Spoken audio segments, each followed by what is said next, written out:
সূরাতুল বাকারার ৩৮ নম্বর আয়াতে আল্লাহ বলছেন, বিসমিল্লাহির রহমানির রহিম, ফামান তাবিআ হুদায়া ফালা খাউফুন আলাইহিম ওয়ালা হুম ইয়াহজানুন।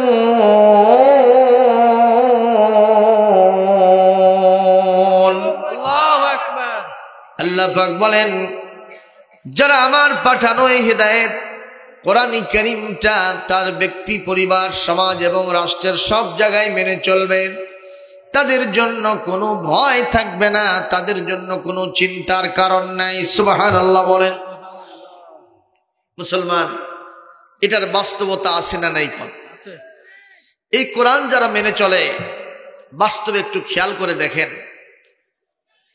একজন মানুষ ২ নম্বরি, ৪ নম্বরি, ২২ নম্বরি করে দুর্নীতি করে, মানুষের হক মেরে, চুরি ডাকাতি করে, ছিনতাই করে, সন্ত্রাসী কারবার করে টাকা পয়সা রোজগার করলো, এই লোকের মনের ভিতরে কি শান্তি আছে? কেন শান্তি থাকে না? যেহেতু টাকা পয়সাগুলো হারাম পথে রোজগার করেছে। হারাম পথ কি কোরআন সাপোর্ট করে? কোরআন সাপোর্ট করে কি হালাল না হারাম? জোরে বলেন। কিন্তু তার ইনকামগুলা হারাম। এই কারণে দেখা যায় কোটি টাকা কামাইছে 1 বছরে, কিন্তু অবস্থা বেগতিক। ছেলেটা এতই সন্ত্রাসী হয়েছে, সন্ত্রাসীগিরি করতে গিয়া পুলিশের হাতে ধরা খাইছে, আছে না নাই? মেয়েটা তার এক বন্ধুর হাত ধরে বের হয়ে চলে গেছে। আর একটা ছেলে একটা মার্ডার কেসের আসামি হয়েছে। আর একটা মেয়ে এক জায়গায় গিয়ে নাটক করতে গিয়া সন্ত্রাসীদের হামলার শিকার হয়েছে। তার স্ত্রী এমন আল্ট্রা মডার্ন, প্যাটপিট বের করে চলে, মাথায় জীবনে কাপড় দেয় না। স্বামী না থাকলেও সমস্যা নাই, বন্ধু বান্ধবের সাথে একটু ক্যাটর ম্যাটর করে। বলেন তো, এই লোকের জীবনে কি কোনো শান্তি আছে? জনগণ আছে? এই ছেলে মেয়ে এবং স্ত্রী এগুলোর আবদার মিটাতে দেখা যায় কামাইছে হলো 1 কোটি টাকা, 1.5 কোটি টাকা, কোন দিক থেকে বিদায় হয়েছে কোনো খবরই নাই। কথা কন না কেন? আবার এমন একটা অসুখ হয়ে গেছে যে অসুখের চিকিৎসা হয়তো বাংলাদেশে নাই, সিঙ্গাপুরে নিতে হবে অথবা ভারতে নিতে হবে, কোটি কোটি টাকা খরচ হয়ে চলে যাচ্ছে। আল্লাহ পাক বলেন, যেহেতু তারা অবৈধ পন্থায় রোজগার করেছে আমার কোরআন বিবর্জিত পন্থায়, এই জন্য তাদের ভিতরে কোনো শান্তি থাকবে না। এটা আমার কথা। জোরে করে আল্লাহু আকবার। অপর পক্ষে একটু খেয়াল করেন, মসজিদের মুয়াজ্জিন আর ইমাম, আপনার বেতন কত দেখছেন? ৩,০০০ টাকা বেতন। বাকিটা কি আছে নাকি?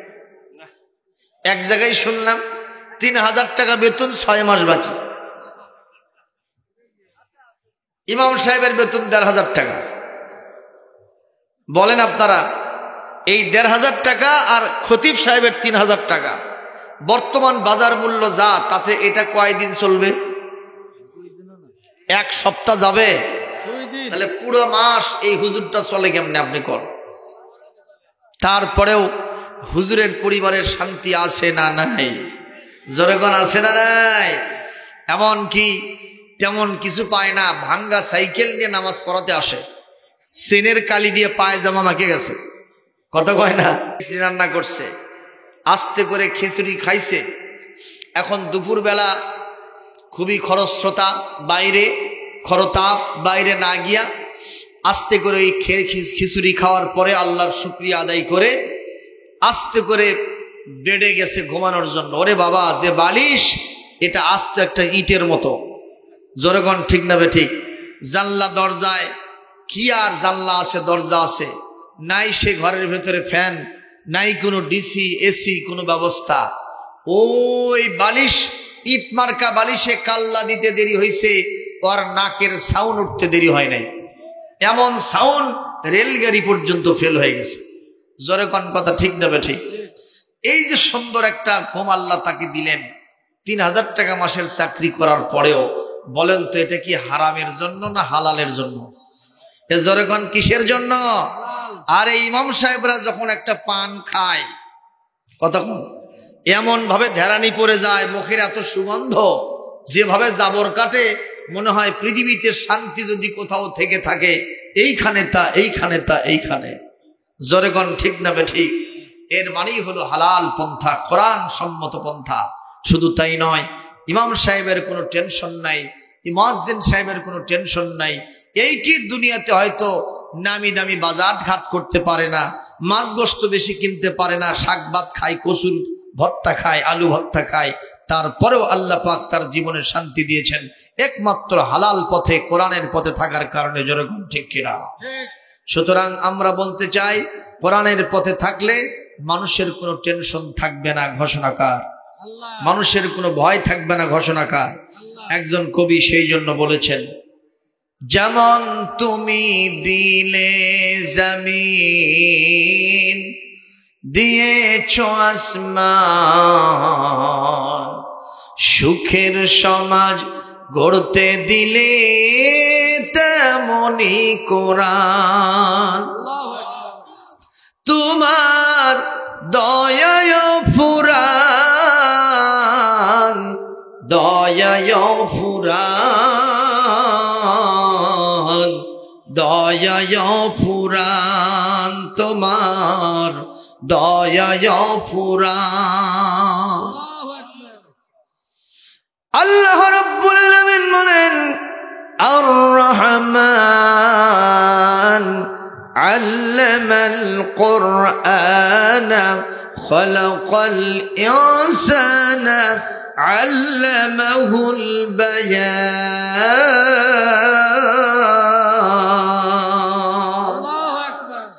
আল্লাহ রাব্বুল আলামিন বলেন, আমি হলাম রহমান, আমি হলাম দয়াবান, মেহেরবান। আমি সৃষ্টি করেছি ইনসান, তাদের উপরে নাজিল করেছি কোরআন, নামটাও দিয়েছি ফুরকান। যারা মেনে চলবে তাদেরকে দেব আমি জান্নাত। জোরে বলেন সুবহানাল্লাহ। সুতরাং কোরআনের রাস্তায় চললে শান্তি, মুক্তি, নিরাপত্তা আছে না নাই? এই রাস্তাঘাটে এত আলাপ আলোচনা হচ্ছে, এই ছেলেদের এই ধরনের বেশি বেশি আলাপ। এখন মাহফিলের শেষ অধিবেশন আজকে এই মুহূর্তে, আর ভলেন্টিয়ার তোমরা যারা আসো দেখো তো ছেলেদের চিল্লা পিল্লে করতেছে কেন? হয় এখানে বসায় দাও, না এখান থেকে খেদায় দাও। মাহফিলের একটা পরিবেশ দরকার আছে। জোরে বলুন ঠিক না ঠিক? একটু মেহরবানি করে সকলে মিলে অ্যাটেনশন প্লিজ, কেউ অন্য মনস্ক হবেন না। খুবই অল্প সময় চুম্বক 2-4টি কথা বলে আমি দোয়া করে চলে যাব। কষ্ট হচ্ছে আপনাদের? এ মুসলমান, কোরআনের আলোচনা শুনতে গিয়ে আপনারা রাজি আছেন? সবাই রাজি আছেন? দেখি 2 হাত তুলে দেখান যে ইনশাল্লাহ আমরা খুশি আছি, রাজি আছি। আল্লাহ আমাদেরকে কবুল করুন। জোরে বলি আমিন। ভলেন্টিয়ারদের বলবো যারা রাস্তায় ঘুরতেছে, মেহরবানি করে নিয়ে এসে বসে দেন, আর যদি না বসে রাস্তার থেকে তাড়ায় দেন, চলে যান। হয় মুসলমান হলে মাহফিলে বসতে হবে, ঠিক কিনা? অসুস্থ হলে বাড়িতে যাবে, কিন্তু মাঝখানে থাকার সুযোগ নাই।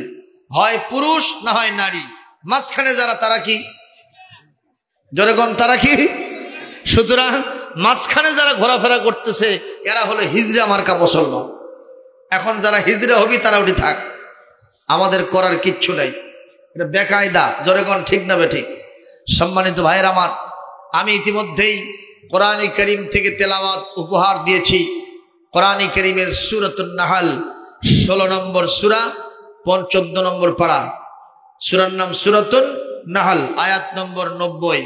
এই আয়াতের মূল অর্থ হলো এরকম, আল্লাহ পাক বলছেন, ইন্নাল্লাহা, নিশ্চয় আল্লাহ, ইয়ামুরু, নির্দেশ দিচ্ছেন, বিল আদল, ন্যায় বিচার করার জন্য, ওয়াল ইহসান, ভালো ভালো ব্যবহার করার জন্য, ইহসান করার জন্য, ওয়া ইতাইযিল কুরবা, এবং নিকটাত্মীয়র হক আদায় করার জন্য তিনি নির্দেশ দিচ্ছেন। সুবহানাল্লাহ। তাহলে নির্দেশ হলো কয়টা? ন্যায় বিচার, ইহসান, আত্মীয় স্বজনের হক আদায়। সুবহানাল্লাহ। ইয়ানহা, তিনি নিষেধ করছেন, আনিল ফাহশা, যাবতীয় অশ্লীলতা, বেহায়াপনা, বেলেল্লেপনা, বেপর্দা, অর্থাৎ গান বাজনা, যত প্রকারের খারাপ কাজ আছে সব, অশ্লীলতা, ধর্ষণ, জেনা, ব্যভিচার, বেলেল্লেপনা, বেপর্দা থেকে তিনি নিষেধ করছেন। ওয়াল মুনকার, সমাজের দৃষ্টিতে যে কাজগুলি খারাপ সেই কাজ থেকে তিনি নিষেধ করছেন। এরপরে ওয়াল বাগিয়ে, চরমপন্থা, জঙ্গিবাদী আচরণ করা, বাড়াবাড়ি করা, সন্ত্রাসী কার্যকলাপ করা, এখান থেকেও তিনি তোমাদেরকে নিষেধ করছেন। ইয়াইজুকুম, এটা আমি আল্লাহ, তিনি আল্লাহ তোমাদেরকে ওয়াজ করে শোনাচ্ছেন। লাআল্লাকুম তাযাক্কারুন, যদি তোমরা এখান থেকে বোঝো, জানো, শোনো আর মেনে চলো, তোমাদের জন্য অনেক বড় ফায়দা হবে। সুবহানাল্লাহ। আরো জোরে কোন সুবহানাল্লাহ। এই আয়াত নাজিল হওয়ার জন্য একটা ব্যাকগ্রাউন্ড ছিল, এই আয়াত নাজিল হওয়ার জন্য একটা শানে নুজুল ছিল, একটা পটভূমি ছিল, একটা ভূমিকা ছিল। আমি কি সেটা বলবো? সেটা হলো আল্লাহর নবী সাল্লাল্লাহু আলাইহি সাল্লাম যখন মক্কি জিন্দেগিতে ছিলেন, আপনারা বলেন তো নবীজির কথা ভালো না কালো? নবীজির চেহারা ভালো না কালো? নবীজির আচার আচরণ ভালো না খারাপ? সব দিক থেকেই নবী ভালো। নম্বর 1 নাকি 3? কয় নম্বর? খালি 1 হলে হবে না, first class first, first class first. গোটা পৃথিবীর ভিতরে আমার নবীর অবস্থান ফার্স্ট ক্লাস ফার্স্ট। ঘোষণা কার? আরো জনগণ, আল্লাহর ঘোষণা। মুসলমান খেয়াল করেন, এখন আল্লাহর নবীর এই সুবাতাস, তার চরিত্রের মাধুরী, তার কথা, তার আলোচনা, তার চেহারা সুরত, এগুলো বাই দি বাই মক্কা নগরীতে সরে গেছেই, মক্কার আশেপাশে যতগুলো কান্ট্রি আছে, দেশ আছে, শহর আছে, এলাকা আছে, সেগুলোতেও ছড়িয়ে গেছে। মারহাবা কোন। কারণ ভালো দুইটা জিনিস বেশি বেশি ছড়ায়, বেশি খারাপ হলে সেটাও ছড়ায়, আবার বেশি ভালো হলে সেটাও ছড়ায়। কথা বলেন না কেন? পায়খানা করলে যদি দুর্গন্ধ হয়, এই দুর্গন্ধ আশেপাশে সরে যায় না? যদি আতর ভালো হয় ওটাও ছড়ায়। আমরা কোনটাতে, পায়খানাতে না আতরে? এজন্য আমরা কাতে হব? আতরে। ওই সমাজের ভিতরে মানুষ ছিল 2 রকম। এক রকম মানুষ হলো ফামিনহুম মান হাক্কাত আলাইহিদ দালালা। আল্লাহ পাক বলেন তাদের ভিতরে একটা শ্রেণী ছিল যাদের ভিতরে আল্লাহ পাক এমন একটা দোষ পয়দা করে দিলেন, এরা খারাপি, অন্ধকার, যত প্রকারের কদাচার আছে সবগুলি তারা ভালোবাসে। তারা ভালো জিনিসকে চোখে কখনো দেখতে পায় না, এরা হেদায়েতের রাস্তায় আসে না। ফামিনহুম মান হাদাল্লাহ, একটা গ্রুপকে আল্লাহ হেদায়েতের রাস্তায় রেখেছিলেন, আর একটা গ্রুপকে আল্লাহ গোমরাহির রাস্তায়, জাহান্নামের রাস্তায় রেখেছিলেন। জোরে কর নাউজুবিল্লাহ। যাদেরকে আল্লাহ হেদায়েতের জন্য বাছাই করলেন, তারা এক বাক্যেই আল্লাহর নবীর কথা শোনাও সারা, নবীর কাছে যাওয়াও সারা, মুসলমান হওয়াও সারা। একটু জোরে বলেন। এই যে আজকের মাহফিলটা, এটা কি শয়তানি আড্ডা না ইসলামী আড্ডা? এই এলাকার ভেতরে কি শয়তানপন্থী মানুষ বেশি না ইসলামপন্থী মানুষ বেশি? আরে বাবা সেটা কয়েন না। মুসলমান বেশি না হিন্দু খ্রিস্টান বেশি? হিন্দু কি আছে এই গ্রামে? অনেক দূরে আছে। অথচ চিন্তা করে দেখেন আপনি, এত সুন্দর একটা আয়োজন, আমার তো মনে হয় সারিয়া কেন্দ্র বুঝলে এত সুন্দর ডেকোরেশন হয়নি কোথাও। আমি পাবনা ডিস্ট্রিক্টে বা এই উত্তরাঞ্চলে যখন যাই তখন ওরা একটু করে, কিন্তু এত সুন্দর অ্যারেঞ্জমেন্ট, এত সুন্দর ডেকোরেশন, লাল গালিচে পূর্ণ সংবর্ধনা, রাস্তা থেকে বিশাল একেবারে কারুকার্য খচিত এত সুন্দর রেড কার্পেট রিসিপশন, এটা অন্য জায়গায় খুব কম পাওয়া যায়। যেরকম ঠিক না ঠিক? দেখেই মনে হয় আজকে আপনাদের 5 পীর তলাতে শুধু 5 পীর নাই, এখানে আল্লাহর ফেরেশতারাও এসে হাজির হয়ে গেছে। আজ তো একটা জান্নাতের বাগান তৈরি হয়ে গেছে। জোরে কন্না সুবহানাল্লাহ। এত সুন্দর আয়োজন দেখেও কিছু লোক খালি এই দিক দিয়ে যায় আর তল চোখে তাকায়। ওদের চিন্তা হলো যে দরকার নাই রে, বাড়ির থেকে শোনা যাবে। আপনারা কন ওই যে মুরগির পাখার নিচে যে ডিমগুলো পড়ে, এই ডিম দিয়েই তো বাচ্চা ফোটে, কথা কয় না? কোন ক্রমে যদি একটা ডিম বাইরে ক্রস করে চলে যায়, পাখার বাইরে চলে যায়, সারিয়াকান্দিতে ওই ডিমকে কি কয়? আমাদের এলাকায় কয় পচা ডিম, কাজিয়া ডিম। জোরগণ ঠিক না ঠিক? আচ্ছা, ওই ডিম দিয়ে কি নতুন জামাইক ভাত খাওয়ান যাবে? নতুন জামাই তো দূরের কথা, 50 বছর আগের বুড়ো জামাইক দিয়েও চলবে না। মেয়ের ভাত হবে না, ভাত তো দূরের কথা, রুটিও হবে না, কথা কন না কেন? তাহলে ওই পচা ডিম যদি যেখানেই মারা হোক, ওই এলাকায় পরিবেশ নষ্ট হয়ে যাবে, ঠিক না ঠিক কন? সুতরাং আমি কি বুঝাইলাম? যারা চিন্তা করছেন মাইকের আওয়াজ তো বাড়িতেও আসতেছে, এখান থেকেই শুনি, আমি বলবো আপনি কিন্তু কাজে ডিম হয়ে যাবে, আপনার দেখে কিচ্ছু হবে না, জোরে কোন ঠিক কিনা? আর যদি এই চান্দার নিচে এসে বসেন ডেকোরেশনের ভিতরে, আল্লাহর রহমতে আপনার দ্বারা এমন বাচ্চা ফুটবে, তাই বলে আমি আপনাদের দিয়ে মুরগির বাচ্চা বার করবো না। আপনাদের মাধ্যমে এই গোটা পৃথিবীতে, এই সারিয়াকান্দি এলাকায়, এই ফুলবাড়ি ইউনিয়নের ভিতরে আল্লাহর রহমতে দেখবেন হাজার হাজার মাসুম মানুষ আপনার আহ্বানে সাড়া দিয়া, আপনার জীবন চরিত্র দেখে এই মানুষগুলি ইসলামের দিকে দলে দলে কাতারে কাতারে আসতে থাকবে। ফেরেশতা মণ্ডলী আপনাকে নিয়ে জান্নাতের দিকে স্লোগান দিয়ে দৌড়াতে থাকবে। জোরে বলেন, আর জোরে বলেন। এই জন্য শর্ত হলো এই চান্দার নিচে এসে বসতে হবে, বলি আমিন। আরো জোরে বলি। প্রিয় উপস্থিতি, এখন মক্কার পাশে একটা গোত্র ছিল, সেই গোত্রের নাম হলো সাইফ গোত্র। এই গোত্রের নেতার নাম ছিল আকসাম ইবনে সাইফি। আকসাম ইবনে সাইফি। তো এই নেতার কানে কানে কে বা কারা বলল যে মক্কায় একজন নতুন নবী আসছে, যার স্বাদে গন্ধে অতুলনীয়। তার মানে যেমন তার কথা তেমন তার চরিত্র। সুবহানাল্লাহ। আপনারা বলেন তো, আমার নবীর চরিত্র কি ভালো না খারাপ?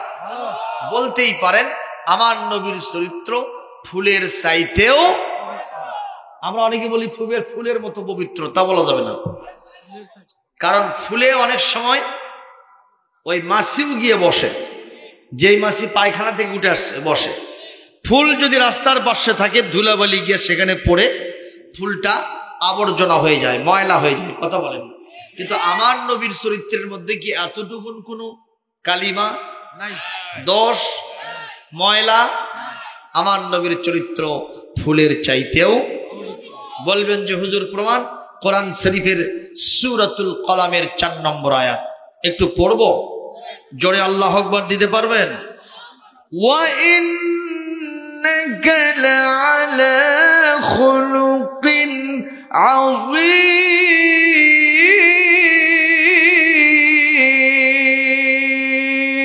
আল্লাহু আকবার।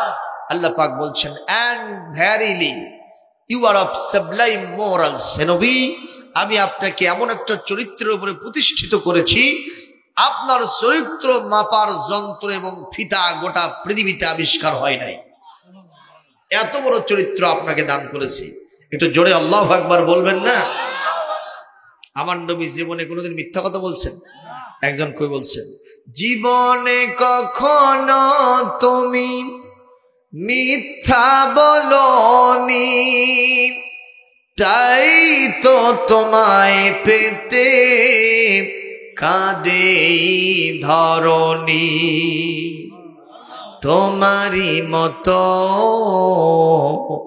নেতা পেতে পৃথিবী আকুল, হে রাসূল, হে নেতা, হে রাসূল। মারহাবা।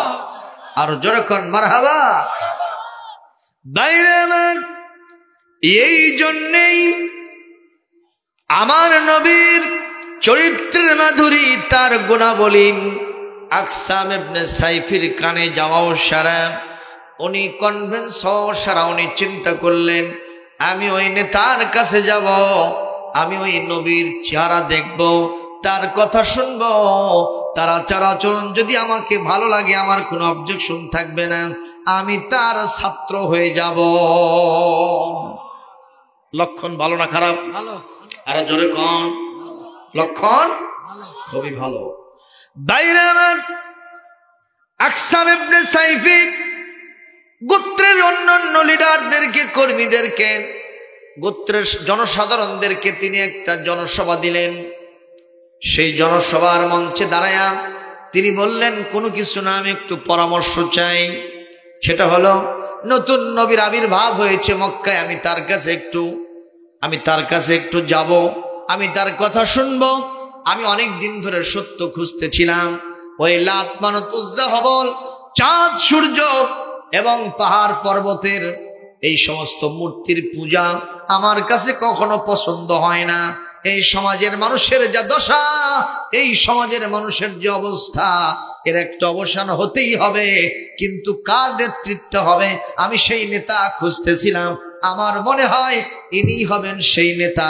আমি তার কাছে যাব, যদি ভালো লাগে আমি মুসলমান হয়ে যাব। এই কথা বলাও সারা গোত্রের সমস্ত লোকেরা দাঁড়ায় বলতেছে, নেতাজি আপনি হলেন আমাদের মাথা, আপনি যদি যান তাহলে আমাদের আর কি থাকলো? মাথা যদি যায় আর কিছু থাকে? জোরে কর। সুতরাং আপনার যাওয়া যাবে না। তো কি হবে? বলে, যদি যাওয়ার প্রয়োজন হয় আমাদের পক্ষ থেকে 2 জন যাব, আপনি থাকেন। আসলে নেতা যারা হয় তারা ভালো কাজ করতে চায়, কথা কয় না। চেয়ারম্যান সাহেব ভালো কাজই করবে, সিদ্ধান্ত নিয়েছে যে অমুক গ্রামের রাস্তাটা হিয়ারিং উঠায় দিয়া কার্পেটিং করবে, কথা বল, সিদ্ধান্ত নিয়ে সই করে দিছে। এখন পাশে থেকে একজন দাঁড়ায় বলতেছে, চেয়ারম্যান সাহেব সিদ্ধান্তগুলো না ভাবে চিনতে নিয়ে। কেন ভাই, কি হয়েছে? বলে, কোন রাস্তা করবেন? ওই অমুক গ্রামের রাস্তা করব, পরে করেন। একটা কথা শোনেন আগে। কি বলে, আপনার নির্বাচনের সময় আপনার একটা পোস্টার লাগাতে গেছিলাম ওই গ্রামে, আমাদের চোখের সামনে ছোট ছোট ছেলেপেলে এবং তাদের দাদারা এসে ওই পোস্টার তুলে ফেলতেছে। চেয়ারম্যান সাহেব বল, তাহলে যেগুলা ইটা পারে থসন ওগুলো তুলে আনজা। জোরে নাউজুবিল্লাহ কবেন না। আপনি কি বুঝলেন? কি বুঝলেন? চেয়ারম্যান সাহেব নেতা ভালো কাজটাই করতে চাইলো, কিন্তু তার আশেপাশে সেলাচামুন্ডা যারা, তার কারণে উনি অস্থির হয়ে গেল। ঠিক না বেঠি? আকসাম ইবনে সাইফি চাচ্ছে আমার নবীর কাছে চলে যাবে, তার চিন্তা ভালো না খারাপ? কিন্তু অন্যান্যরা বলতেছে, আপনি গেলে আমাদের মাথা চলে গেল, আর কি থাকলো? উনি বললেন, ঠিক আছে, তোমাদের পরামর্শই আমি মানলাম, আর দেরি করা যাবে না। 2 জন ব্যক্তি ওই মোহাম্মদের কাছে যাও, ওর ব্যবহার কেমন, ওনার আচার আচরণ কেমন, ওনার বিহাবটা কেমন, এটা আমার কাছে এসে তাড়াতাড়ি ব্যক্ত করো। আমাকে ভালো লাগলে আমি তোমাদের সাথে নিয়ে গিয়ে তার হাতে হাত দিয়ে মুসলমান হয়ে যাব। 2 জন ব্যক্তি নির্বাচিত হলেন ওনার কাছে যাওয়ার জন্য। কয়জন? 2 জন। মক্কার ভিতরে ঢোকাও সারা একটা গ্রুপ বলতেছে, তোমরা 2 জন কই যাও? বলতেছে, ও আগের থেকেই তারা জানে যে মক্কার ভিতরে কি মুহাম্মাদের যদি কেউ খোঁজ খবর নিতে আসে, লোকেরা তাদেরকে বাধা দেয়। বুঝতে পারছেন না? বাধা দেয়। এখন ওনারা এই জন্য আগে থেকেই টেকনিক শিখে নিয়েছে যে একটু ঘুরাইয়া কথা বলতে হবে, তাহলে কোনো টেনশন থাকবে না। তো ওই লোকেরা জিজ্ঞেস করছে, তোমরা যাবা কোথায়? বলে, মুহাম্মাদের কাছে যাব। তো ঠিক আছে, যাবা তো ভালো কথা, এই কথা বলাও সারা। তখন ওরা বলতেছে, মুহাম্মদ সে তো একটা পাগল, সে তো একটা কবি, সে তো একটা জাদুকর, সে তো গণক, সে তো ছিন্নমূল, সে তো লেজ কাটা, সে তো নির্বংশ। জোরে কর নাউজুবিল্লাহ। ওখানে যেও না, তোমাদেরকে পাগলামিতে ধরবে। বলছে, আচ্ছা ঠিক আছে, যাব না, আমরা শুধু কাবা তওয়াফ করে চলে আসব। এখান থেকে আস্তে করে পার হয়েছে, আর এক গ্রুপ ধরে ফেলছে। কই যাও? এনারা বলতেছেন কাবা তওয়াফ করতে যাব। বলে, ঠিক আছে, শুধু কাবা তওয়াফ করবা, আর কোথাও যেন যেও না। এনারা জিজ্ঞেস করলেন, আবার কে আছে? বলে, এই মক্কাতে একজন মুহাম্মদ নামে একজন পাগল আছে, কবি আছে, জাদুকর আছে, গণক আছে, একজন নির্বংশ আছে, লেজ কাটা আছে, ওই ছিন্নমূল মানুষ আছে। খবরদার, তার কাছে তোমরা যাবা না, তোমাদেরকে পাগলামিতে ধরবে। এরা বলল না না, শুধুমাত্র কাবা তওয়াফ করবো আর চলে আসবো, ওখানে যাওয়া আমাদের টাইম নেই। আস্তে আস্তে করে ভেতরে ঢুকতেছে।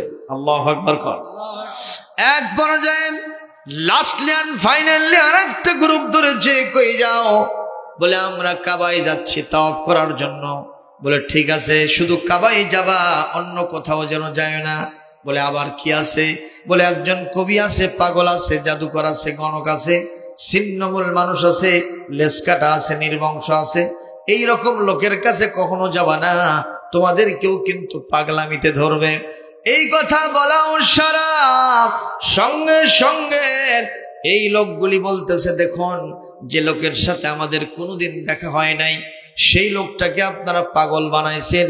পাগল তো আমরা দেখেছি, যার মাথার চুল থাকে উস্কো খুস্কো, যার দাড়ি থাকে বড় থেবড়, যার চোখগুলো এরকম উদাস উদাস, যার জামা কাপড় থাকে ময়লা যুক্ত। কতক্ষণ না কেন? সুতরাং পাগল আমাদের জানাশোনা আছে। পাগল বললেন আর আমরা দেখে বিশ্বাস করলাম, তা হবে না। অবশ্যই পাগলের কথা শুনবো না। যেহেতু বারবার আপনারা আমাকে বাধা দিয়েছেন, আমাদেরকে বাধা দিয়েছেন, অন্তত পাগলটা কেমন না দেখে আমরা দম নিব না। আল্লাহু আকবার। নবীর কাছে যাওয়ার সাথে সাথে আসল বিষয় ফাঁস হবে কিনা, এই কথা কন না কেন? অনেক মানুষ সম্পর্কে অনেক রিমার্ক ছড়ায় দূরে থেকে, কথা কয় না। এরকম হয় না?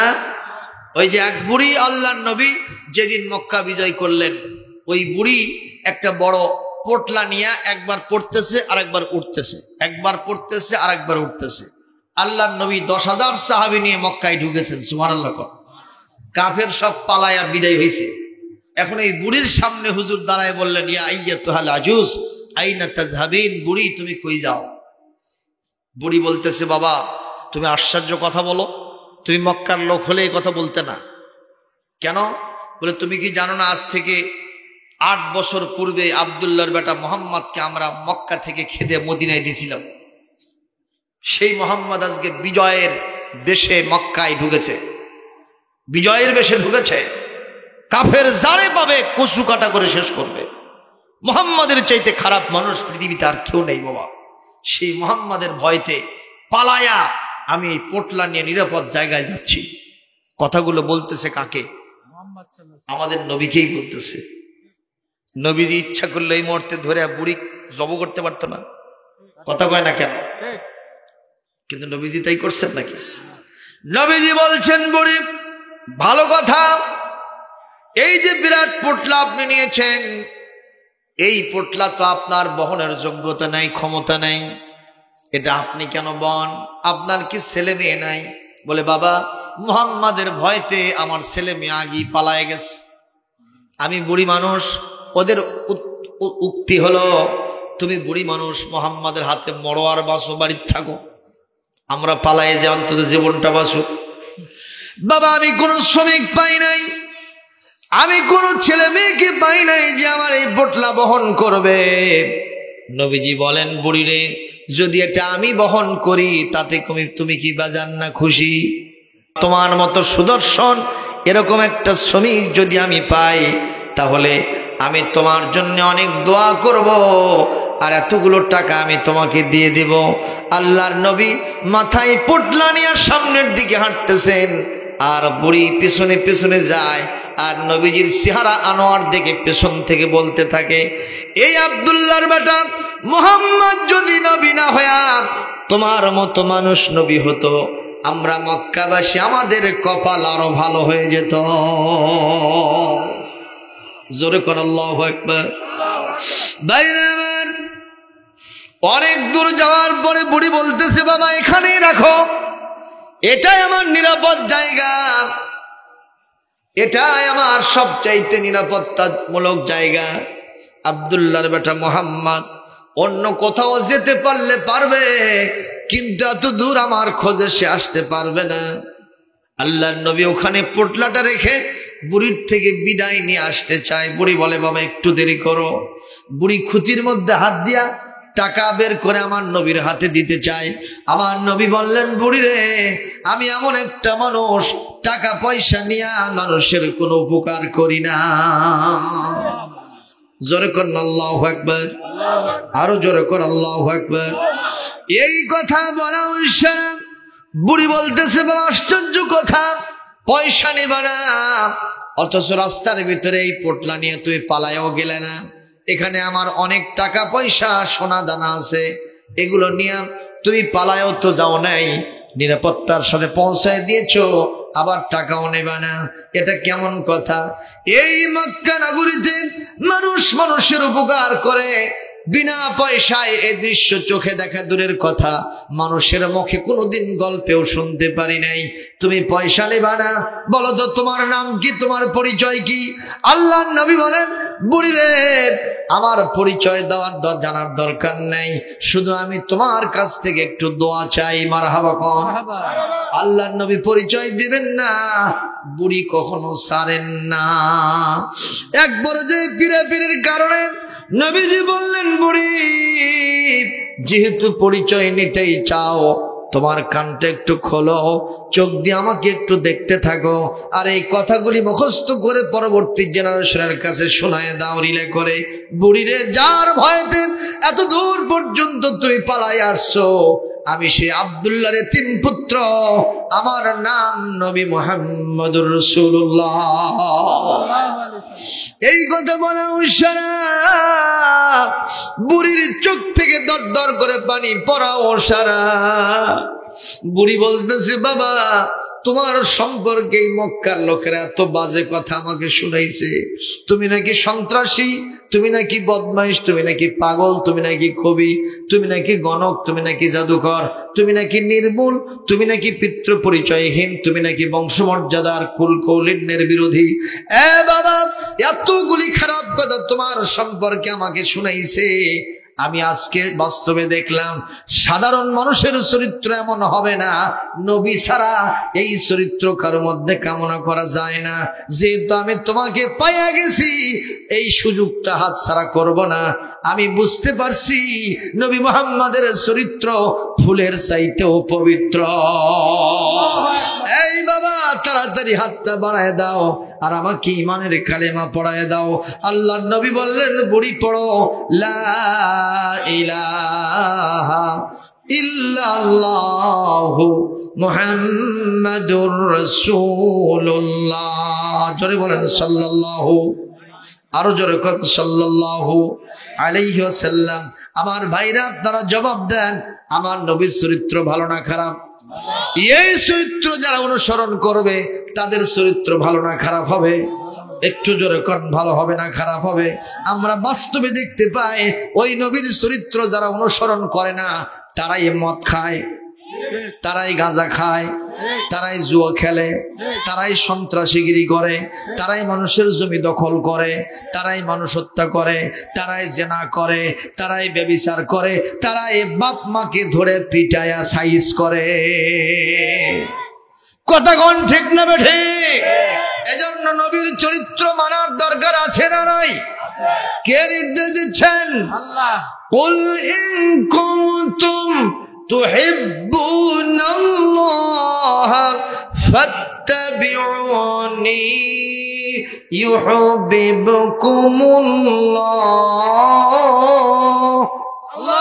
ওয়া ইয়াগফির লাকুম যুনুবাকুম ওয়াল্লাহু গফুরুর রহিম।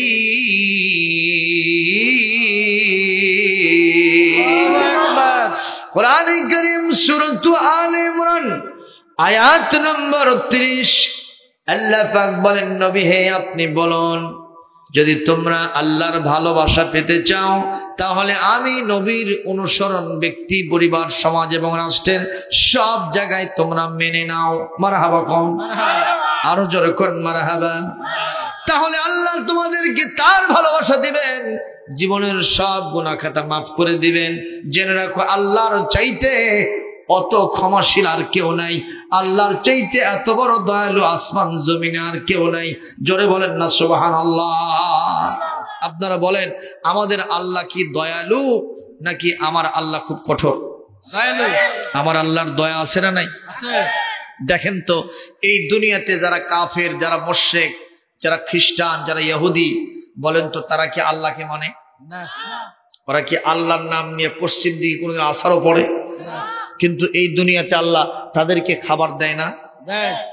কথা কয় দেয় না? দেয় না। এমন কি দুনিয়ার জীবনে তাদের শরীর স্বাস্থ্য অনেক সময় ভালো থাকে না? থাকে না? তো জোরে কোন তাদের গাড়ি বাড়ি অনেক উঁচু হয় না? হয় না? আছে না? আপনি পার্শ্ববর্তী দেশে যান, ওখানে মুসলমান বেশি না ওই বিধর্মী বেশি? ওই দেশে মুসলমানরা একটু গরু জব করবে সেরকম সুযোগ পায় না। এমনকি গরুর গোশত লুকায় নিয়ে গেলেও যদি টের পায় ওই লোকটাকে জবাই করে শেষ করে দেয়। কথা কন না কেন? তার মানে ওখানে আল্লাহকে যারা মানে তারাই পদোন্নত হয়ে আছে, আর আল্লাহ বিরোধী যারা তারা অনেক উঁচুতে উঠছে। এই সুযোগটা ওদেরকে যিনি দিয়েছেন তিনি কে? আল্লাহ। নাকি এমন হয়েছে আপনার জমিন আর হিন্দুর জমিন পাশাপাশি? এখন চৈত্র মাস ইরির আবাদ করছেন, কারেন্ট নাই, তেল কিনতে পারতেছেন না, বৃষ্টি দরকার, আল্লাহর কাছ থেকে বৃষ্টি চাইয়া নিলেন। বৃষ্টি শুধু আপনার জমিনে হবে, হিন্দুর জমিনে হবে না। জোরেগণ এমন কি আমাকে এসে এক মুসল্লি বলতেছে, হুজুর সত্যি করে করছি, আমার জমি ফাটিয়া চৌসির এই পর্যন্ত হিন্দুর জমিন, ওই পর্যন্ত বৃষ্টি হয়ে শেষ হচ্ছে, আমার জমিনে হয়নি। ওই বলতেছে হুজুর তাহলে আল্লাহ মানে আমার লাভ হলো কি? আমি বললাম তাহলে আজ থেকে হিন্দু হন। না, অত বড় হওয়া যাবে না। তাহলে এই কথা কেন বললেন? বলে হুজুর আপনি এর জবাবটা কি দিবেন সেরকম। ওনার জমিনে পানি হলো, আমার হলো নাকি? কথা কয় না। একজন লোক নামাজ পড়তে যাইয়া মসজিদ থেকে বের হয়ে পিছলা পরে পাও ভাঙছে, আর একজন লোক যাত্রা দেখতে যাইয়া ওর পাও আরো শক্ত হচ্ছে। বাবুল ভাই কথা কর না কেন? মঞ্চে আসেন আপনি, আপনার কথা বলেন। নামাজ পড়তে যাইয়া পিছলা পরে কি ভাঙছে? পাও ভাঙছে। আর ওই যাত্রা দেখতে যাইয়া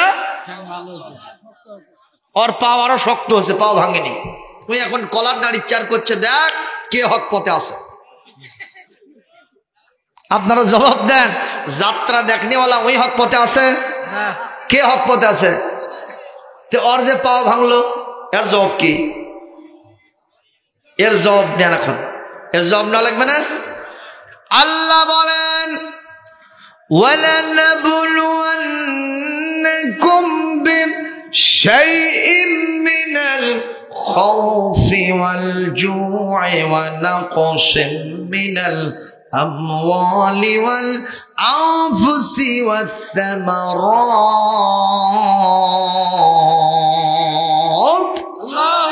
আল্লাহ পাক বলেন এই পৃথিবীর দাবি তোমাদেরকে চারটা জিনিস দিয়ে পরীক্ষা করব। কয়টা? তার ভেতরে একটা হলো জান মালের ক্ষতি দিয়ে আল্লাহ পরীক্ষা করবেন, ভয় দিয়ে পরীক্ষা করবেন, ক্ষুধা দারিদ্র দিয়ে পরীক্ষা করবেন। আল্লাহ বলেন দিনের রাস্তায় যদি তুমি থাকো, তোমার শুধু পাও ভাঙবে না, তোমার হাতটাও ভাঙবে। তোমার এমনটাও হতে পারে তোমার মামলা হামলা হবে, এমনটাও হতে পারে জেল খাটা লাগবে, এমনটাও হতে পারে ফাঁসির কাস্টে ঝুলাইয়া তোমাকে বিদায় হওয়া লাগতে পারে। জোরে কোন ঠিক না ঠিক? এই বিধানটা কার? কোরআন কারীম সূরা, একটু খেয়াল করেন, কোরআন কারীম সূরা আল বাকারার 155 নম্বর আয়াত, সূরাতুল আনকাবুতের 1 নম্বর 2 নম্বর আয়াত আল্লাহ পাক বলেন আলিফ লাম মিম আহসিবান নাসু আইয়ুতরাকু আইয়াকুলু আমান্না ওয়া হুম লা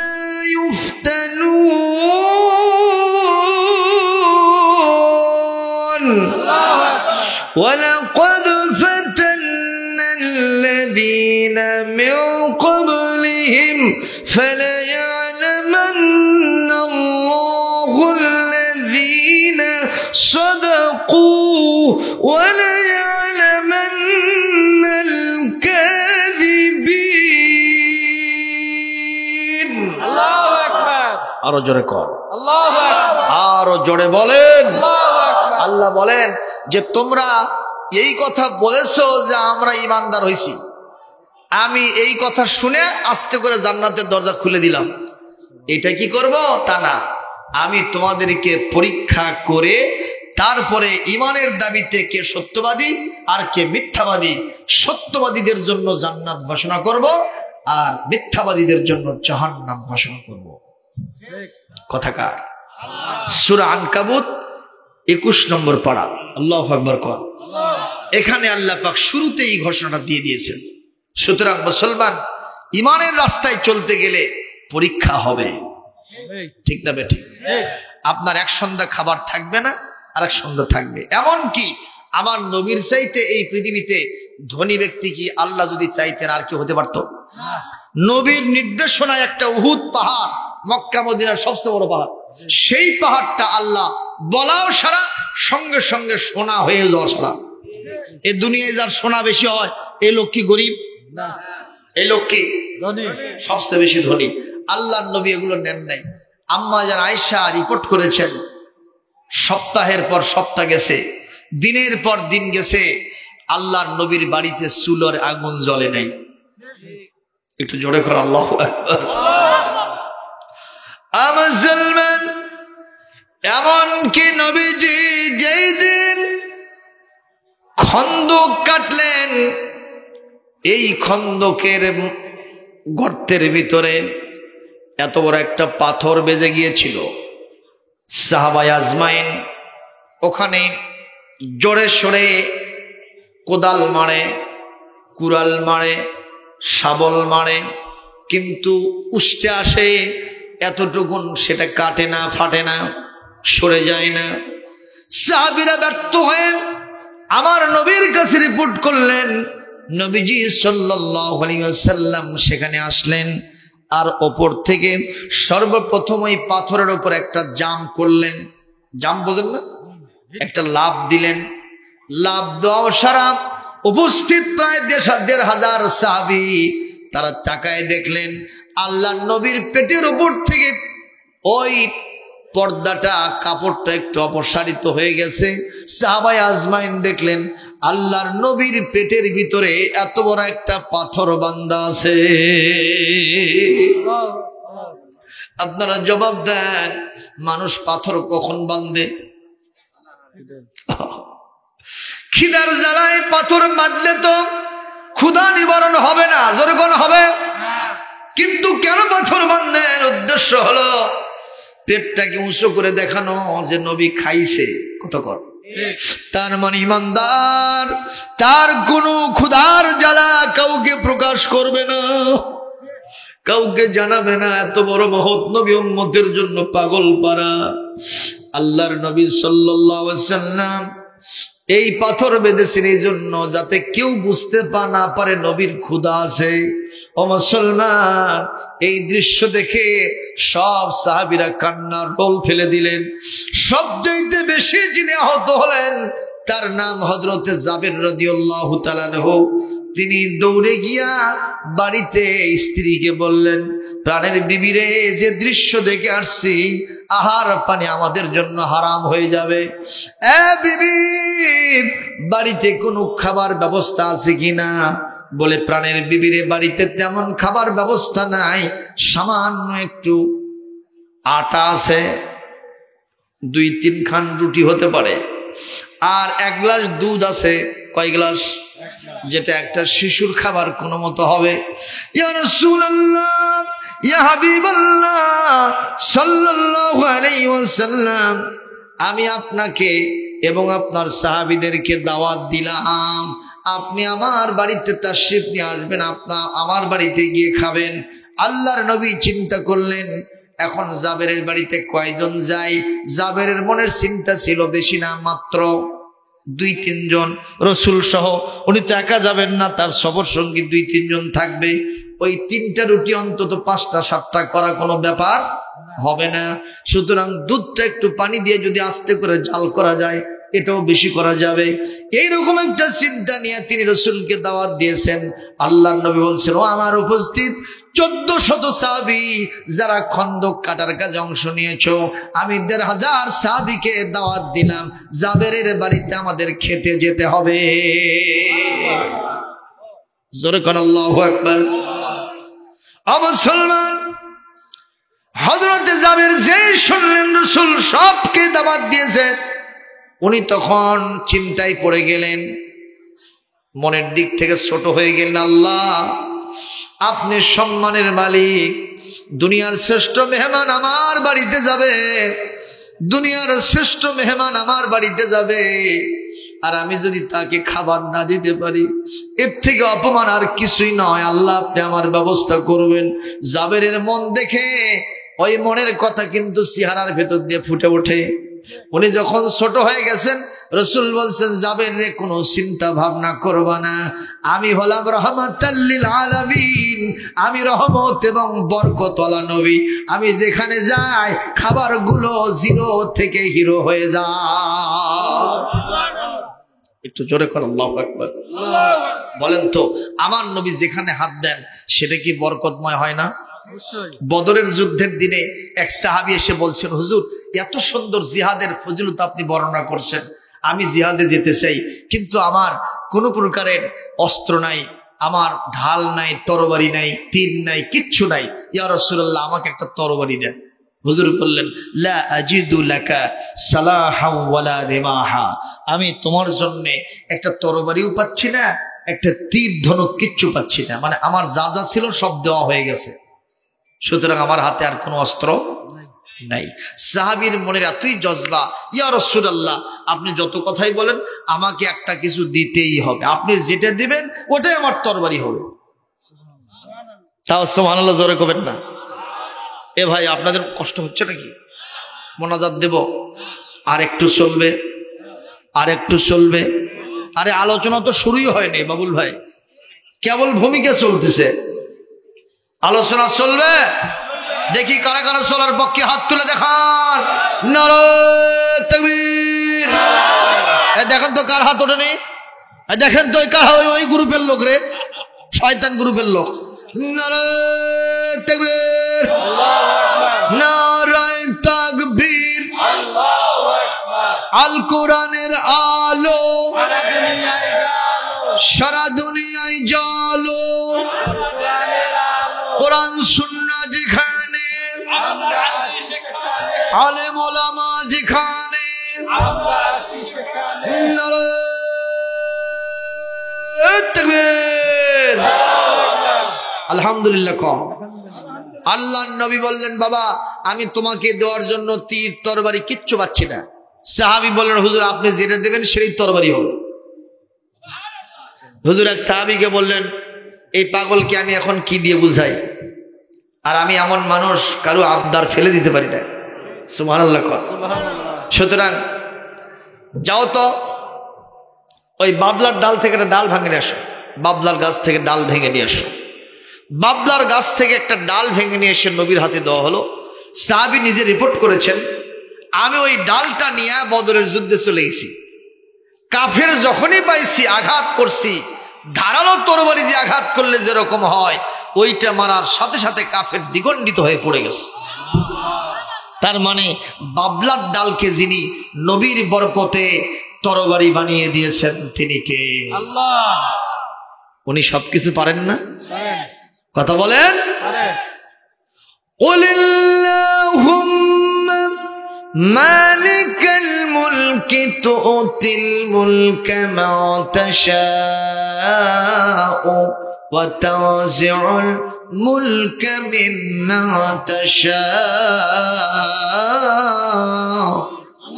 ওয়া তু'ইজ্জু মা তাশাউ ওয়া তুযিল্লু মা তাশাউ বিয়াদিকাল খায়র ইন্নাকা আলা কুল্লি শাইইন কাদির। আল্লাহু আকবার। কোরআনে কারীম সূরা আলে ইমরান 25 নম্বর 26 নম্বর আয়াত, আল্লাহ পাক বলেন, নবী আপনি বলেন, আপনি আল্লাহ এমন, আপনি যাকে ইচ্ছে ক্ষমতা দেন, যার থেকে ইচ্ছে ক্ষমতা কেড়ে নেন। কতক্ষণ আপনি যাকে ইচ্ছা কি বলে ইজ্জত দেন, সম্মান দেন, আবার যাকে ইচ্ছা তাকে আপনি অসম্মানিত করেন। সমস্ত কল্যাণের চাবিকাঠি কেবলমাত্র শুধুমাত্র আপনার হাতে। আসমান জমিনে যা কিছু আছে সবগুলোকে আপনি উল্টা পাল্টা করতে পারেন, কারণ আপনি হলেন সবচেয়ে ক্ষমতাবান। জোরে কোন কথা ঠিক কিনা? জবাব দেন, সবচেয়ে বড় ক্ষমতাধর কে? আল্লাহ। আরো জোরে? জোরে হলো না? সবাই বলেন মহব্বতে, জিকিরে, ফিকিরে, তাকবীরে, লিল্লাহি তাকবীর। মুসলমান আপনারা বলেন সব জায়গায় ক্ষমতাবান কে? আল্লাহ। আমাদের দেশে কে?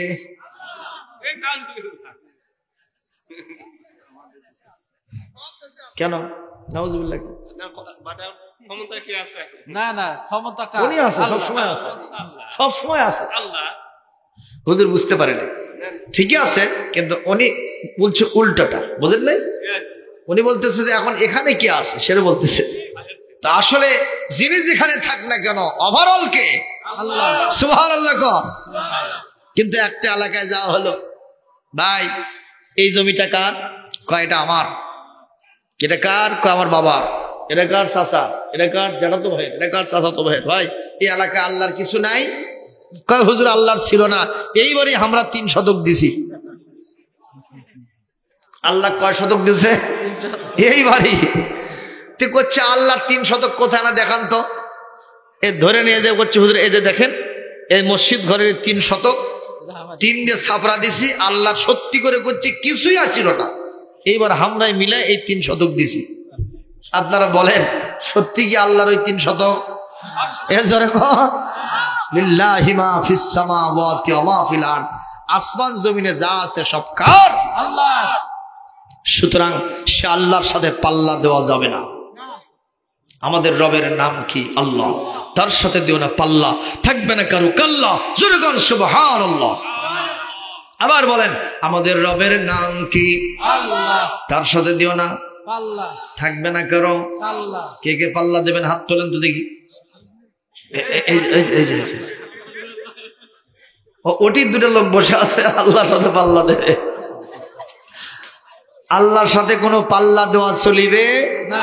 ফেরাউন দিয়া ওই আছে না কাল্লা গেছে, নমরুদের কাল্লা আছে না গেছে, আবু জেহেল, আবুল আহাব, উতবা, শাইবা, ওয়ালিদ বিন মুগিরা, ওদের কাল্লা আছে না গেছে রে।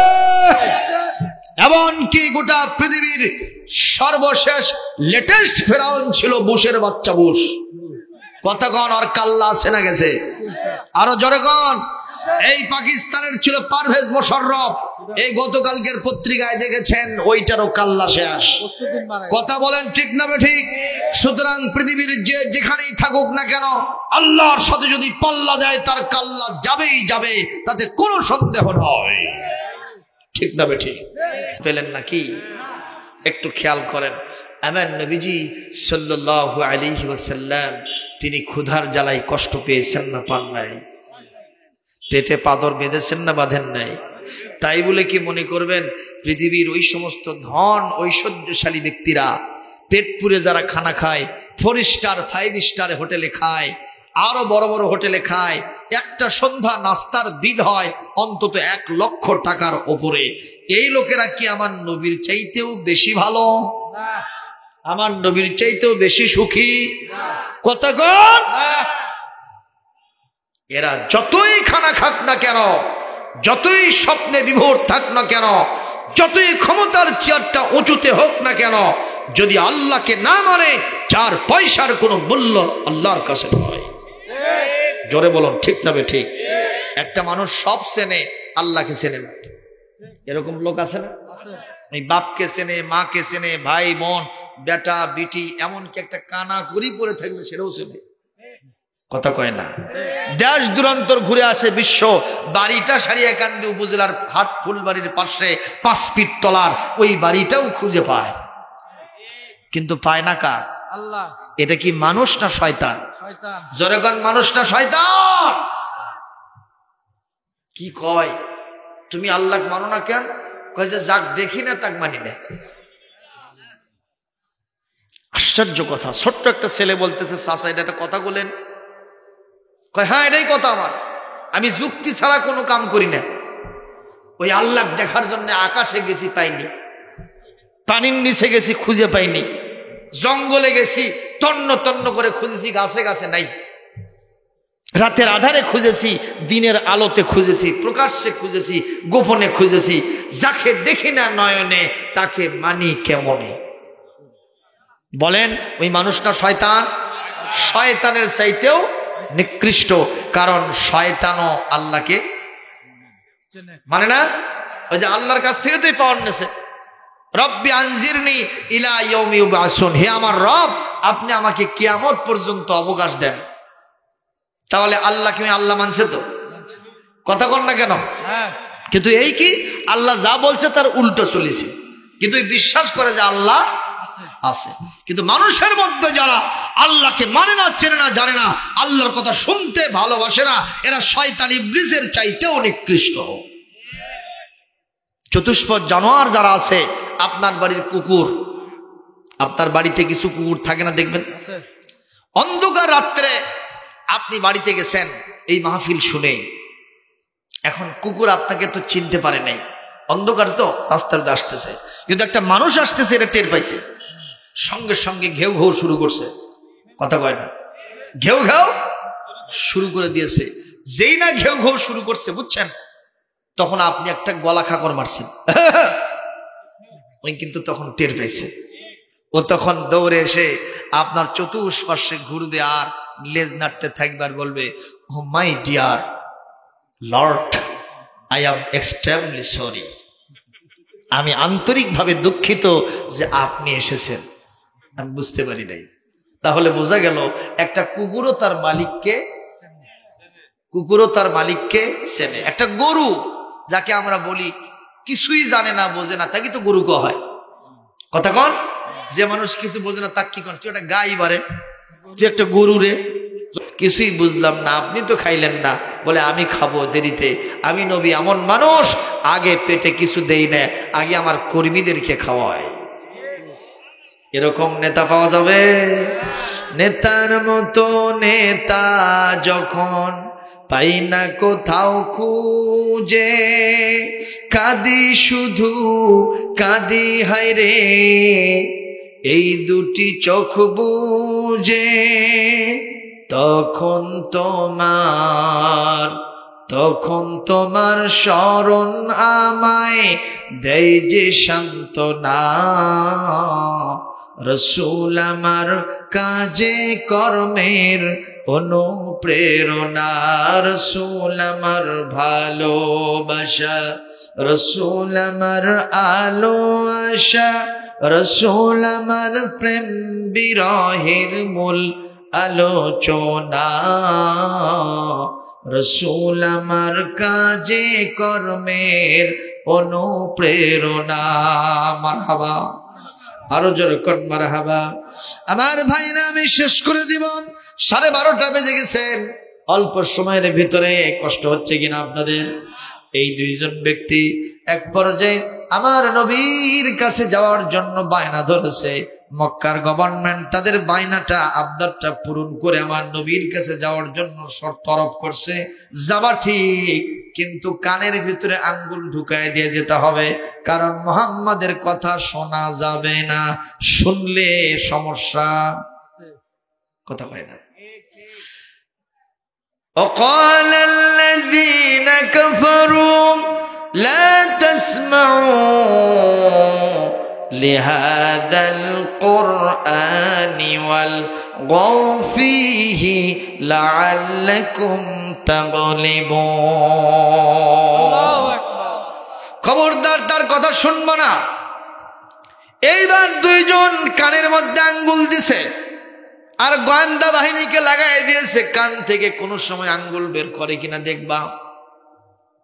এনারা যখন যায়, আল্লাহর নবী তখন দারে আরকামে সাফা পাহাড়ের উপরে বসেছিলেন, সাহাবীদের সামনে তালকিন তরবিয়াত দিচ্ছিলেন। এই দুইজন লোক প্রথম সাক্ষাৎ, অনেক দূর থেকে আমার নবীর চেহারাটা দেখছে, এক দেখাতেই তাদের চোখ ধাঁধা লাগছে। হাই রে, এটা তো মানুষ হতে পারে না, আস্ত যেন পূর্ণিমার চাঁদ এখানে বসে আছে। কি সুন্দর তার মাথার চুলগুলো আঁচড়ানো, পরিপাটি করা, দাড়িগুলি কি সুন্দর পরিপাটি করা, কি সুন্দর তার চেহারার ভিতরে চাহনি, চোখের চাহনি। আর দাঁতগুলো যখন আস্তে করে বের করতেছে, আস্ত যেন এক একটা দাঁত মুক্তর দানা। একটু জোরে কান সুবহানাল্লাহ। আর কি সুন্দর তার চাহনি। এই মানুষ অন্য কিছু হলে হতে পারে, এ মানুষ কখনো পাগল হতে পারে না। আর যে মানুষ পাগল নয়, সে মানুষ কি বলে তা না শুনে আমরা যাবার নয়। কানের ভিতর থেকে আঙ্গুল কোন ফাঁকে বের হয়েছে ওরা টেরি পায় নাই।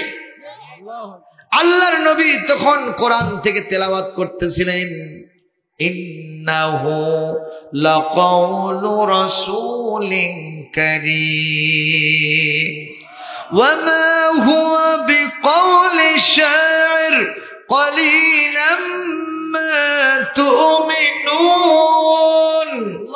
ওয়া লা বিকাউলি কাহিন ক্বালিলাম মা তাযাক্কারুন তানজিলুম মির রাব্বিল আলামিন। আল্লাহর নবী তেলাওয়াত করতেছেন, খবরদার কেউ বলবা না এটা মানুষের বানানো, এটা কবির কবিত্ব। কেউ বলবা না এটা সাহিত্যিকের সাহিত্য, কেউ বলবা না এটা গণকের গণক বিদ্যা। বিশ্বাস করো, এটা মহান সম্মানিত বার্তাবাহক ফেরেশতা জিবরাইল আলাইহিস সালাম আল্লাহর পক্ষ থেকে নিয়ে এসে আমি নবীর কানে কানে শোনায় দিয়ে গেছে। তানজিলুম মির রাব্বিল আলামিন, বহুমাত্রিক জগতের যিনি রব, আওয়াজ দিয়ে বলেন তিনি কে? আল্লাহ। তার পক্ষ থেকে অবতারিত হয়েছে। সুতরাং তোমরা কখনো বিভ্রান্ত হয় না। এ কথা বলাও সারা, এই দুইজন লোকের ভেতরটা পরিবর্তন হওয়া সারা। জোরে কান সুবহানাল্লাহ, আর জোরে কান সুবহানাল্লাহ। এই দুইজন লোক আল্লাহর নবীর সামনে গিয়া দুইটা প্রশ্ন করেছে। নবী সঠিক না ব্যাঠিক, আসল না নকল, অ্যাটাস্টেড করার জন্য প্রশ্ন হয়েছে কয়টা? একটু জোরে বলেন। এক নম্বর প্রশ্ন, মান আনতা, হু আর ইউ, আপনি কে? দ্বিতীয় নম্বর প্রশ্ন, ওয়ামা আনতা, what is your character, what is your mission, আপনি কি, আপনার চরিত্র কি, বৈশিষ্ট্য কি? প্রশ্ন হলো কয়টা? প্রথম প্রশ্নের জবাবটা আমার নবীর সাথে সংশ্লিষ্ট। নবীজি বলেছেন, আমি আর কেউ না, আনা মুহাম্মদ ইবনে আব্দুল্লাহ, আমার নাম মুহাম্মদ আর আমার বাপের নাম হলো আব্দুল্লাহ। জোরে বলুন সুবহানাল্লাহ। এই প্রশ্নের জবাব দেওয়ার সাথে সাথে ওরা সঙ্গে সঙ্গে চিন্তা করলো, এত পাওয়ারফুল নবী যিনি তার নামের শুরুতে কতগুলো ডেজিগনেশন মানুষ লাগায়, মাওলানা, আলহাজ, খতিবুল উলা, কুকিল কণ্ঠী, সুমিষ্ট ভাষী, আরেফে রব্বানি, জোরে কোন আছে না নাই? আর জোরে কোন আছে না নাই? পীরে কামেল, আরেফে রব্বানি, সারা গায়ে চুলকানি, আছে শুধু কুতকুতানি, এরকম অনেক আছে না? জোরে কোন আছে না নাই? এতগুলো ডেজিগনেশন দেয় আর একটাও দিল না, শুধুমাত্র বলল আমি মুহাম্মদ আর বাপের নাম আব্দুল্লাহ। তাহলে এই লোকের ভেতর তো কোনো অহংকার নাই। সুবহানাল্লাহ বলবেন না? ওরা মনে করতেছে এই লোকের ভেতর অহংকার নাই। তাহলে বোঝা গেল এক নম্বর প্রশ্নের জবাবে আমরা সন্তুষ্ট। সুবহানাল্লাহ, আমরা স্যাটিসফাইড। দ্বিতীয় প্রশ্ন, আপনার চরিত্র কি? নবীজি বললেন, আমার চরিত্র ফুলের মতো পবিত্র। যদি আমি নিজে বলি তাহলে এটা অত্যক্তি হবে। যেরকম ঠিক না বেঠিক? সুতরাং আমার চরিত্র সম্পর্কে উনি কি বলেন আমি সেটাই বলবো। আকাশের দিকে তাকাইছেন, গ্রেট মেসেঞ্জার জিবরাইল শাঁ করে এসে সূরা নহলের 90 নম্বর আয়াত তার উপর নাজিল করে দিয়েছে, যেটা আমি আপনাদের সামনে শুরুতে পড়েছি। আমার নবীর চরিত্রের ইতিবাচক দিক হলো 3টা, আর তিনি 3টা জিনিস তার জীবন থেকে বিদায় দেন, নেতিবাচক জিনিস এটা গ্রহণ করেন না, সেটাও 3টা। এই 3 আর 3 6টা কোয়ালিটি যার মধ্যে থাকে, এই লোকটাই হলো ফুলের চাইতেও পবিত্র। জোরে কোন সুবহানাল্লাহ। আমাদের নেতা আছে, আমার নেতার চরিত্র ফুলের মতো পবিত্র। নামাজ নাই 1 ওয়াক্ত, গম চুরিতে পাকাপোক্ত, গাঁজা ছাড়ে না 5 ওয়াক্ত, নাস্তিকদের খুবই ভক্ত, আলেম ওলামার উপরে খুবই শক্ত। জোরে কোন আছে না নাই? জোরে কোন আছে না নাই? এই এলাকার কথা বলতেছি না, অন্য জায়গা। বাইরে আমার আর সামনে বাড়াবো না। আপনাদের নিয়ে দোয়া করব। এক নম্বর যেটা, ইন্নাল্লাহা ইয়ামুরু বিল আদল, নিশ্চয় আল্লাহ ন্যায় বিচারের জন্য নির্দেশ দেন। জোরে কোন সুবহানাল্লাহ। তার মানে আমার নবীর চরিত্রের এক নম্বর দিক হলো তিনি জীবনে কোনোদিন অবিচার করবেন না। সুবহানাল্লাহ। দলের লোক হলেও তিনি তার বিরুদ্ধে রায় দিবেন। দিয়েছে কিনা? দিয়েছে কিনা? ইহুদি আর এক মুসলমানের ঝগড়া হচ্ছিল, আল্লাহর নবী সাক্ষী প্রমাণ দিয়ে দেখছেন ইহুদি তার দাবিতে সত্যবাদী, মুসলমান তার দাবিতে মিথ্যাবাদী। আল্লাহর নবী ইহুদির পক্ষে রায় দিয়েছেন। মারহাবা, জোরে কন্যা। সুতরাং আল্লাহর নবী এমনই বলেছেন, তিনি বলেছেন যে আমার পৃথিবীতে একমাত্র কলিজার টুকরা মা ফাতেমা খাতুনে জান্নাত বেঁচে আছে, সেও যদি কোনোদিন চুরি করে আর সাক্ষী প্রমাণ হয়ে যায়, আমি নবী আমার মেয়ের আমি হাত কাটতে এতটুকুন দেরি করব না। জোরে কোন সুবহানাল্লাহ। সুতরাং এই নবীর আদর্শ গ্রহণ করার দরকার আছে না নাই? আমরা কি রাজি আছি ইনশাআল্লাহ? তার মানে আমার নবীর আদর্শ গ্রহণ করলে নামাজ পড়া লাগবে না, তাই তো? আল্লাহর নবী নামাজি ছিলেন, এমনকি ফরজ নামাজ তো পড়েছেন, নফল নামাজ পড়তে গিয়ে তার পা ফুলে রস বের হয়ে মাটিতে পড়ে গেছে। কথা কন না কেন? এমনকি আমরা আরবি সাহিত্যে কবিতা পড়েছি, সেখানে লেখা আছে কি জানেন? কদ শাকাত কদামাহু মিন ওয়ারামি, ফুলে যাওয়ার কারণে তার পা নবীর কাছে শিকায়ত করে বলেছে, নবী আর দাঁড়িয়ে থাকতে পারছি না, আমরা পা বড় কষ্ট পাচ্ছি, আপনি একটু বসেন অথবা শুয়ে পড়েন। এই দৃশ্য দেখে সূরা তাহার 1 নম্বর আয়াত আল্লাহ নাজিল করলেন, তাহা মা আনজালনা আলাইকাল কুরআনা লিতাশকা। আল্লাহু আকবার। হ্যাঁ নবী, কথা কি শুনতেছেন? এই কোরআন আপনার প্রতি এই জন্য নাজিল করি নাই যে কোরআন আপনার কাছে আসার পরে আপনি কষ্ট পাবেন, আপনার পা ফুলে যাবে, আপনি শুধু নামাজই পড়তে থাকবেন, কষ্ট হবে। এজন্য কোরআন দেই নাই, ভাগ্যহত হওয়ার জন্য কোরআন দেই নাই। কোরআন দিয়েছি আপনার ভাগ্য ভালো হওয়ার জন্য। সুবহানাল্লাহ। একটু জিকির করেন সুবহানাল্লাহ। লা ইলাহা ইল্লাল্লাহু মুহাম্মাদুর রাসূলুল্লাহ সাল্লাল্লাহু আলাইহি ওয়াসাল্লাম।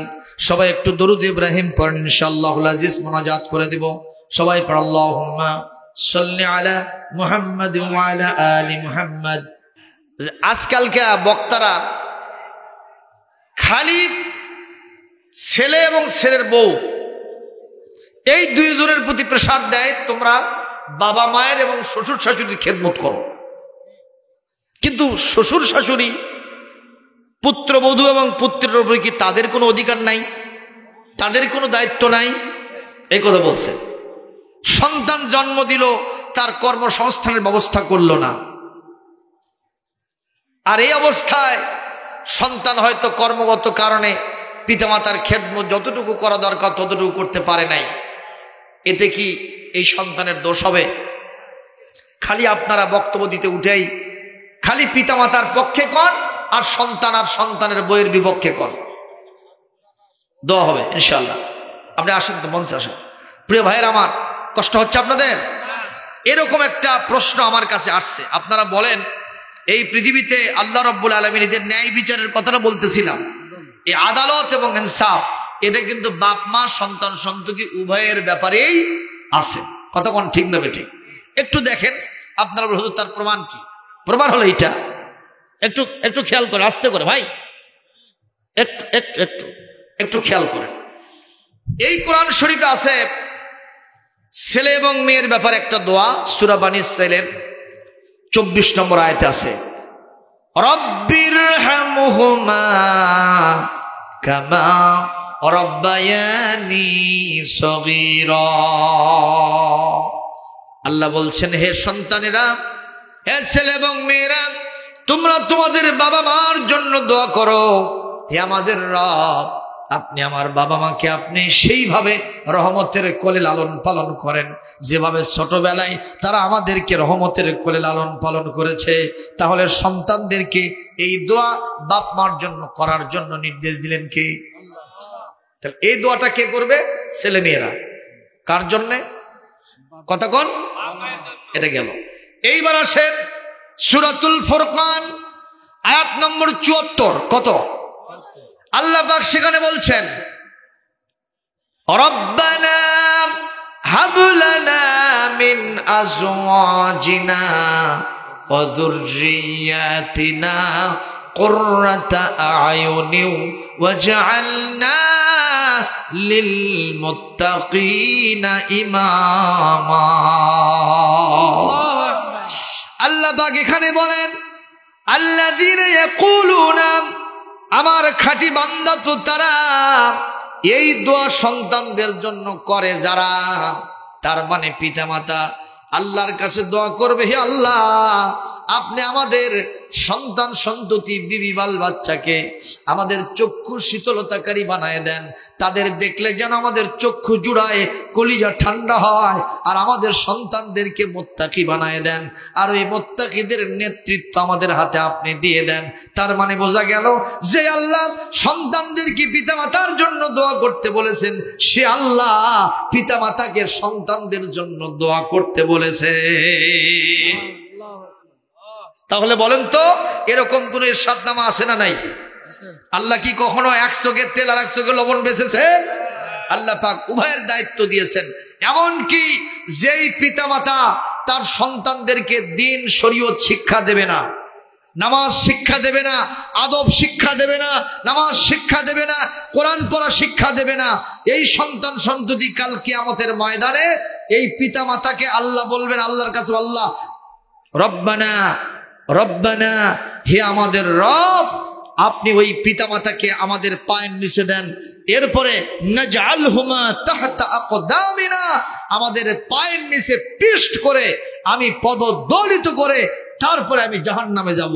তার মানে ওই পিতামাতাকে নিয়ে তারপরে জাহান্নামে যাব, যেই পিতামাতা সন্তানের দায়িত্ব পালন করে নাই। এরকম ডাকাত মার্কা পিতামাতা আছে না নাই? কথা কয় না? নিজে চোর বেটাক ডাকাতি শিখাই, আছে না নাই? নিজে ডাকাত বেটাকে টপ টেরর বানায়, সন্ত্রাসী বানায়। এইরকম পিতামাতার উচিত নয়। পিতামাতার দায়িত্ব হলো সন্তান জন্ম দিয়েছি, সেই সন্তানকে মানুষ করতে হবে, তার কর্মসংস্থানের জন্য হালাল রোজগারের জন্য ব্যবস্থাটা করে দিতে হবে। ঠিক না? ঠিক করেন। সুতরাং সন্তান সন্ততির দিকে পিতামাতার দৃষ্টি দিতে হবে। আর পুত্রবধূ এবং পুত্র, তাদের ব্যাপারে আপনারা একটা খারাপ কনসেপ্ট কেন প্রদর্শন করবেন? আপনার পুত্রবধূর সাথে আপনার পুত্রের সম্পর্ক যদি ভালো হয়, এতে তো আপনার খুশি হওয়া দরকার। কথা কন না কেন? আপনার বেটার বউয়ের সাথে আপনার বেটার সম্পর্ক যদি ভালো হয়, তাদের ভিতরে মিল মহব্বত যদি ভালো দেখা যায়, তারা যদি আনন্দে থাকে, সুখে শান্তিতে থাকে, এতে কি পিতামাতার মনে খারাপ ধারণা হওয়া উচিত? মন খারাপ করা উচিত? কিন্তু আমাদের দেশে একটা খারাপ কনসেপ্ট আছে, একটা মুদ্রা দোষ আছে। যদি কোনো বেটার বউ তার বেটার সাথে ভালো সম্পর্ক রাখে, শাশুড়ি মনে করে বাবা আমার বেটাকে দখল করে নিয়েছে। কথা কয় না? কথা কয় না? নিজের মেয়েও তো অন্য জায়গায়। হ্যাঁ, তাহলে আপনার মেয়ে যে আরেক জায়গায় গেছে, সেখানে তো তারাও এরকম মনে করতেছে। কথা কন না কেন? এই বউ শাশুড়ির দ্বন্দ্বটা এই কারণেই হয়ে থাকে। মনে করতে হবে যে মেয়েটা কলিজার ছেঁড়া মহব্বত দিয়া মানুষ মান করে আমার বেটার হাতে উঠায় দিয়েছে, এটা আমার নিজের মেয়ের মতো। এইরকম যদি মনে করে, তাহলে আপনার মেয়েকে অন্যরা তাই মনে করবে। কথা বলেন না কেন? আবার পুত্রবধূদেরকে বলবো, আপনি যখন এই বাড়িতে আসছেন, আপনি কখনো মনে করবেন না এটা আপনার স্বামীর মা, মনে করতে হবে এটা আপনার নিজের মা। আপনার নিজের মাকে আপনি যেরকম সম্মান দিতেন, তাকেও সেই রকম সম্মান দিতে হবে। কথা বলেন ঠিক না বেঠিক? এইভাবে যদি আমরা আচার আচরণ প্রদর্শন করতে পারি, আল্লাহর রহমতে বউ শাশুড়ির দ্বন্দ্ব আর থাকবে না। সুতরাং আমি বুঝাতে পারছি কিনা জানি না, ইসলাম কখনো এই নারী পুরুষের ভিতরে ব্যবধান রাখে নাই। পিতামাতার সন্তান সন্ততি, পুত্রবধূ আর শাশুড়ির ভিতরে যে দ্বন্দ্ব, এটা ইসলাম কখনো পছন্দ করে না। ইকুয়ালিটি কায়েম করেছে, আদালত ইনসাফ কায়েম করেছে। এর ভিত্তিতে আমরা চলবো বলে আশা করছি। আমি সকলকে ধন্যবাদ জানিয়ে আজকের কথা শেষ করছি।